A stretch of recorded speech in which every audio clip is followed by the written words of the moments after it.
Michel Manago, bonjour. Bonjour. Vous êtes le dirigeant de Valiance, une entreprise de Sophia Antipolis qui est éditeur de logiciels. Ça montre que l'industrie aujourd'hui, ça ne s'arrête pas au métier dit traditionnel ou les vieilles images chromo qu'on peut avoir du secteur de l'industrie. Ça va aussi jusqu'à la haute technologie. Vous êtes également le président de la PIM, une association qui rassemble des industriels azuréens, pas seulement azuréens d'ailleurs. Oui, plus largement. Et qui organise avec la Chambre de commerce et d'industrie le salon Industria où nous nous trouvons aujourd'hui, qui a pris ses quartiers par cette belle journée ensoleillée ici à Cagnes-sur-Mer. Comment se présente l'édition? Elle a déjà commencé hier soir avec une belle conférence. Elle se présente vraiment très très bien. Et nous avons en effet commencé par une conférence hier soir avec un dénommé Stéphane Mallard, donc un grand spécialiste dans l'information sur l'intelligence artificielle. L'attention était vive, l'intervenant tout à fait talentueux, avec beaucoup d'arguments, des cas concrets. Il nous a permis en fait de comprendre beaucoup mieux ce qu'était l'intelligence artificielle, l'impact déjà dès à présent sur un certain nombre d'applications, mais également le devenir de l'intelligence artificielle, je dirais en modelant ou modérant plutôt la peur que l'on peut avoir parfois cause de l'incompréhension de ce qu'est l'intelligence artificielle. Donc hier soir, je pense que pas mal d'industriels présents et invités présents ont pu être rassurés sur l'impact que peut avoir l'intelligence artificielle dans nos vies et dans nos industries et dans tous les objets que l'on pourra à l'avenir utiliser avec ces solutions-là. Alors, hier, c'était le lancement de cette édition 2017 d'Industria. Aujourd'hui, c'est la grosse journée avec le déroulement du salon. Combien d'exposants cette année? 120 exposants et un peu plus avec quelques unités près. Combien de visiteurs attendus? On attend 1500 visiteurs à peu près. Comme l'an dernier, je pense que ces chiffres, ces 2-3 dernières années, se sont à peu près stabilisés. Raison pour laquelle nous réfléchissons probablement à un élargissement également de l'événement. La PIM, quelles sont les grandes priorités en dehors de l'organisation d'Industria chaque année? C'est l'activité, disons l'événement phare de l'année, Industria, parce que c'est l'élément de promotion pour démontrer les savoir-faire de notre territoire et de tous les industriels de notre territoire. Et quand je dis industriel, ce n'est pas simplement que l'industrie, soit mécanique, soit électronique, comme on a trop tendance à l'entendre ces dernières années. Non, les industries, c'est aussi l'industrie de l'agroalimentaire, c'est également les parfumeurs et producteurs d'arômes qui nous ont rejoints parce qu'ils ont des procédés industriels. C'est également l'agroalimentaire parce qu'ils ont des procédés industriels. C'est la pharmacie ou les laboratoires parce qu'ils ont des procédés industriels. Ces gens-là sont tous des industriels. Ils sont présents sur Industria. La journée va s'annoncer, je pense, plutôt chargée pour l'ensemble des exposants pour démontrer, une fois encore, et pour sa 16e édition, les réels savoir-faire de notre territoire. Et Dieu sait si ils sont riches, puisque globalement l'industrie représente quand même 50% du chiffre d'affaires de notre territoire. Quels sont les grands enjeux pour les industriels dans le département aujourd'hui? Ils sont nombreux, mais je n'en citerai vraiment que deux.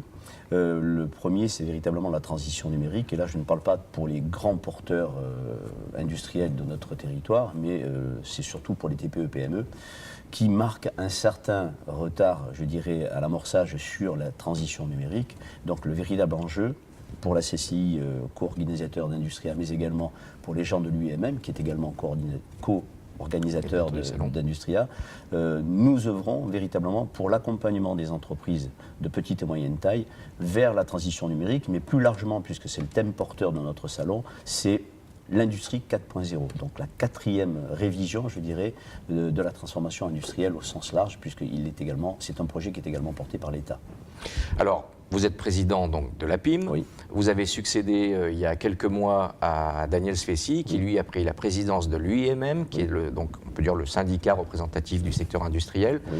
On peut dire qu'aujourd'hui, l'industrie, elle parle d'une seule voix, il y a de la cohérence. C'est un plus pour pouvoir faire avancer les dossiers? Absolument. Et je crois que c'est une première. Nous l'avons annoncé hier au soir et à différentes reprises depuis quelques mois. Il y a une véritable cohésion je dirais de l'esprit entrepreneurial sur notre territoire.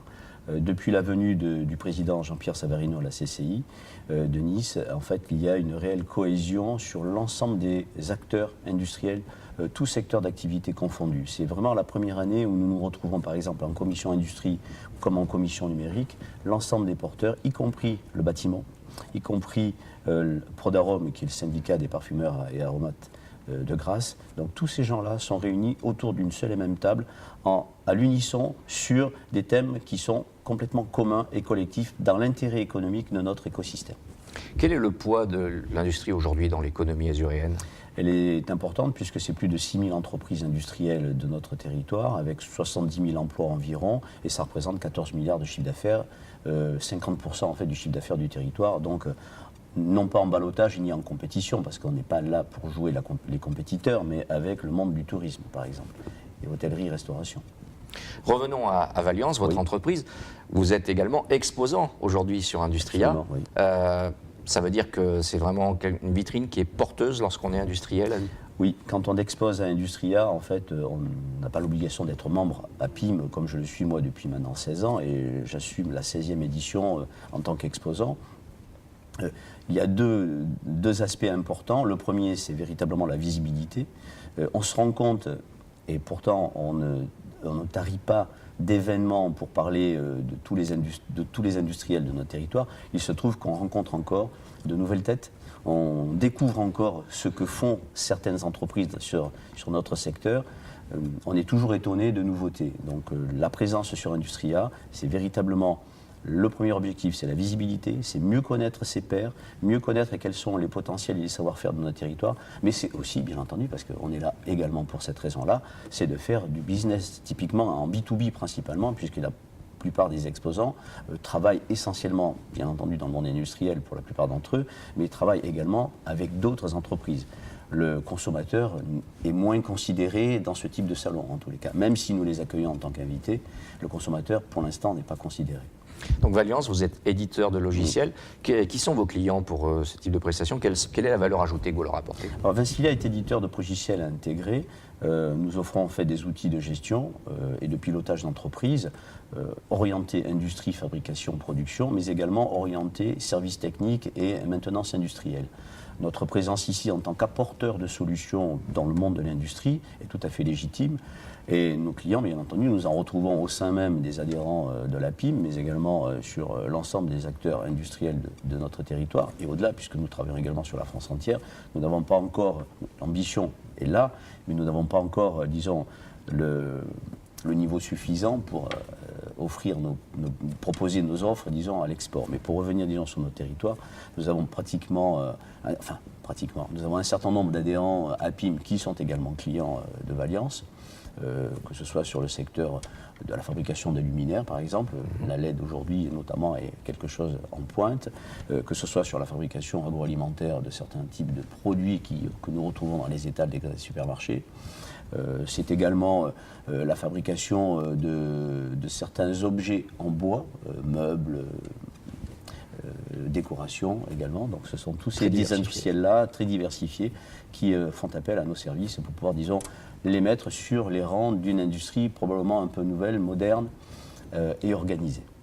En tant que président de la PIM, vous collaborez de façon quasiment quotidienne avec la Chambre de commerce et d'industrie, mais en tant que chef d'entreprise, vous êtes également utilisateur des services de la CCI envers les industriels? Tout à fait. Et la CCI est également un partenaire fort qui nous accompagne à longueur d'année. Sa place est totalement légitime, c'est son rôle réellement d'accompagner les entreprises. Et moi, personnellement, en tant que chef d'entreprise, j'ai recours au service de la Chambre de commerce et d'industrie assez régulièrement sur un certain nombre de services. Ce sont des accompagnements d'aide, notamment sur des transitions diverses.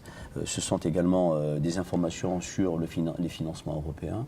Ce sont d'autres informations ponctuelles qui nous permettent d'accéder à certains marchés également, tout au moins vis-à-vis de l'information qui est nécessaire pour accéder à certains marchés. Donc la CCI aide les industriels autant qu'elle aide naturellement les autres secteurs d'activité, mais son rôle est tout à fait essentiel. Et quand nous apprenons qu'il y a des budgets qui sont à la baisse pour accompagner particulièrement les entreprises en général, effectivement, nous avons tout intérêt, nous, à nous soulever, à nous opposer à ce genre de décision, parce que l'État qui est le décideur ne mesure pas forcément toutes les conséquences dramatiques qui pourraient en fait se voir si ils appliquaient réellement ces mesures-là. Merci beaucoup Michel Mandago, on va vous laisser rejoindre maintenant votre stand en vous souhaitant une bonne journée de salon. Merci.